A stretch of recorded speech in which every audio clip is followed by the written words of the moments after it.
Number 4 రౌరవం. ఈ శిక్షను ఎందుకు విధిస్తారంటే వేరే వాళ్ళ ప్రాపర్టీని వాళ్ళ యొక్క అనుమతి లేకుండా మనం గనక ఎంజాయ్ చేసినట్లయితే, వేరే వాళ్ళ రీసోర్సెస్ ని వాళ్ళ అనుమతి లేకుండా మనం ఎంజాయ్ చేసినట్లయితే ఈ శిక్షను మనకు విధిస్తారు. ఈ శిక్షలోని భాగంగా పాములతో టార్చర్ చేయిస్తారు. మనల్ని రౌరవాది నరకాలంటారు కదా, ఆ రౌరవంలో పడేస్తారు. మనం ఎవరినైతే మోసం చేస్తామో ఆ వ్యక్తి అక్కడికి పాము రూపంలో వస్తాడు. ఆ వ్యక్తి అప్పటికి చనిపోయినట్లయితే, లేదంటే అతని వంశస్థులైనా వచ్చే అవకాశం ఉంది. ఆ పాము రూపంలో ఆ వ్యక్తి లేదంటే ఆ వ్యక్తి యొక్క కుటుంబీకులు మనల్ని టార్చర్ చేస్తారు. పాములతోటి విపరీతంగా కరిపిస్తారు, విపరీతంగా పెయిన్ వచ్చేలా చేస్తారు. నెంబర్ 5 సుకరముఖం.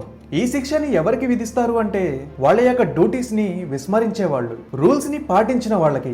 అంతేకాకుండా ఇన్నోసెంట్ పీపుల్స్ ని ఎవరైతే పనిష్ చేస్తారో వాళ్ళకి, అన్లాఫుల్ యాక్టివిటీస్ ని ఎవరైతే చేస్తారో వాళ్ళకి శిక్షను విధిస్తారు. ఈ శిక్షలో భాగంగా భారీగా కొడతారు.